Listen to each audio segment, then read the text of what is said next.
ಶಾಲೆ ಅನ್ನೋದು ಎಷ್ಟು ಸುಂದರವಾದ ಜಾಗ ನೋಡ್ರಿ. ಎಲ್ಲೋ ಇದ್ದವರು ಎಲ್ಲರೂ ಒಂದೇ ಕಡೆ ಸೇರ್ತೀವಿ, ಒಂದೇ ಕಡೆ ಸಮಯ ಕಳಿತೀವಿ, ಒಂದೇ ಕಡೆ ಕೂತ್ಕೊಂಡು ಊಟ ಮಾಡ್ತೀವಿ, ಏನಾದರೂ ಬೇಕಿದ್ರೆ ಕೊಡ್ತೀವಿ, ತಗೋತೀವಿ.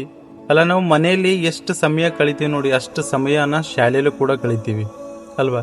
ನಮಗೆ ಶಾಲೆಗೆ ಹೋಗುವಾಗ ಹೆಂಗೆ ಅನಿಸ್ತಿತ್ತು ಅಂದ್ರೆ, ಮನೆ ಒಂಥರ ಕುಟುಂಬ ಆದರೆ ಶಾಲೆ ಕೂಡ ಒಂಥರ ಕುಟುಂಬ. ಅಲ್ಲೆಲ್ಲ ಸ್ನೇಹಿತರು, ಟೀಚರ್ಸು, ಆಟ ಆಡ್ತಿದ್ದೆವು, ಜೊತೆ ಕೂತು ಊಟ ಮಾಡ್ತಿದ್ದೆವು, ಕುಣಿತಿದ್ದೆವು, ಅಳುತ್ತಿದ್ದೆವು.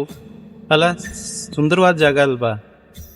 ಪ್ರೈಮರಿ ಕಲಿತು ಹೈಸ್ಕೂಲಿಗೆ ಬರ್ತೇವೆ. ಹೈಸ್ಕೂಲ್ ಬಂದಮೇಲೆ ಅಲ್ಲಿ ಸ್ವಲ್ಪ ಜನ ನಮ್ಮಿಂದ ಕಳೆದು ಹೋಗ್ಬಿಡ್ತಾರೆ.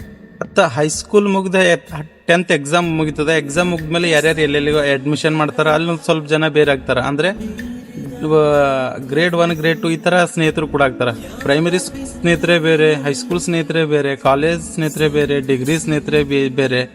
ಈ ಥರ ಒಂದೊಂದು ಹಂತಕ್ಕೆ ಹೋದಾಗ ನಮ್ಮ ಸ್ನೇಹಿತರು ಸಿಗ್ತಾ ಇರ್ತಾರೆ, ಹೊಸೊಬ್ರು ಮತ್ತು ಹಳೆಬ್ರು ಕಳೆದು ಹೋಗ್ತಾ ಇರ್ತಾರೆ. ಎಲ್ಲರಿಗೂ ಮತ್ತು ಅವರಿಗೆ ವೆಲ್ಕಮ್ ಪಾರ್ಟಿ ಮಾಡ್ಕೋತೀವಿ, ಮತ್ತು ಬೆಳಗೊಡುಗೆ ಸಮಾರಂಭ ಇಟ್ಕೋತೀವಿ, ನಗಿಸ್ತೀವಿ, ಡ್ಯಾನ್ಸ್ ಮಾಡ್ತೀವಿ, ಕುಣಿತೀವಿ. ಎಲ್ಲೋ ಮತ್ತು ಟ್ರಿಪ್ ಅಂತ ಪ್ರವಾಸಕ್ಕೆ ಹೋಗ್ತೀವಿ, ಎಲ್ಲೋ ಫೋಟೋ ತಗೋತೀವಿ. ಆ ಫೋಟೋಗಳನ್ನ ತಗೊಳ್ಳೋಕ್ಕೆ ಪರದಾಡ್ತೀವಿ ಹಣ ಇಲ್ಲಂತ.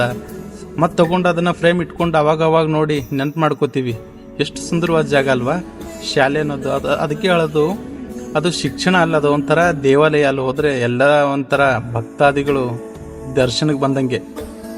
ಕೆಲವರು ಜೊತೆಯಾಗಿರ್ತಾರೆ, ಆಮೇಲೆ ಕೆಲವರು ಇನ್ನೂ ಉತ್ತಮ ಶಿಕ್ಷಣಕ್ಕಾಗಿ ಬೇರೆ ಬೇರೆ ಊರುಗಳಿಗೆ, ಬೇರೆ ಬೇರೆ ಹಾಸ್ಟೆಲ್ಗಳಿಗೆ ಹೋಗ್ತಾರೆ, ಅಲ್ಲಿಂದ ದೂರ ಆಗ್ತಾರೆ. ಮತ್ತು ಅದೇ ಥರ ಒಬ್ಬೊಬ್ಬರು ಮದುವೆ ಆಗಕ್ಕೆ ಸ್ಟಾರ್ಟ್ ಆಗ್ತಾರೆ. ಅಲ್ಲಿಂದ ಇದ್ದ ಸ್ನೇಹಿತರು ಕೂಡ ಒಂದೊಂದು ಊರಿಗೆ ಪೂರ್ತಿ ಕಳೆದೋಗ್ಬಿಡ್ತಾರೆ. ಆಮೇಲೆ ಎಲ್ಲರೂ ಒಂದು ಕಡೆ ಸಿಗೋದು ಭಾಳ ಕಷ್ಟ ಆಗ್ತದೆ.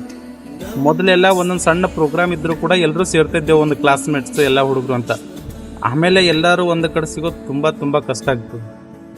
ಆದರೂ ಕೂಡ ಕೆಲವು ಪ್ರೈಮರಿ ಮತ್ತು ಹೈಸ್ಕೂಲ್ ಸ್ನೇಹಿತರು ಭಾಳ ಇಂಪಾರ್ಟೆಂಟ್ ಮತ್ತು ಅನ್ನಿಸ್ತಾರೆ. ಯಾಕಂದ್ರೆ ಅವರೆಲ್ಲ ನಮ್ಮ ಹತ್ರ ಏನೂ ಇಲ್ದಾಗ ಆಗಿರೋರು. ಆಮೇಲೆ ಎಲ್ಲ ತಿಳುವಳಿಕೆ ಬುದ್ಧಿ ಬಂದಮೇಲೆ ಕೆಲವರು ನಮ್ಮ ಜೊತೆ ಆಗ್ತಾರೆ, ಆಮೇಲೆ ಕೆಲವರು ಬಿಟ್ಟು ಹೋಗ್ತಾರೆ.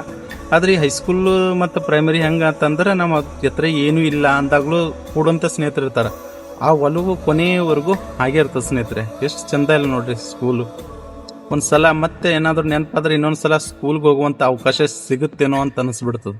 ಕಲಿಯುವಾಗ ಹೆಂಗೆ ಅನಿಸ್ತಿತ್ತು ಅಂದರೆ, ಇದು ಯಾವಾಗ ಮುಗಿಯುತ್ತೋ, ಯಾವಾಗ ಕೆಲಸಕ್ಕೆ ಹೋಗ್ತೀವೋ, ಯಾವಾಗ ಹಣ ಬರುತ್ತೋ, ನಮಗೆ ಬೇಕಾದದನ್ನು ಯಾವಾಗ ತಗೊಂಡು ತಿಂತೀವೋ ಅಂತ ಅನಿಸ್ತಾಯಿತ್ತು. ಆದರೆ ಇವಾಗ ಆಗಲ್ಲ.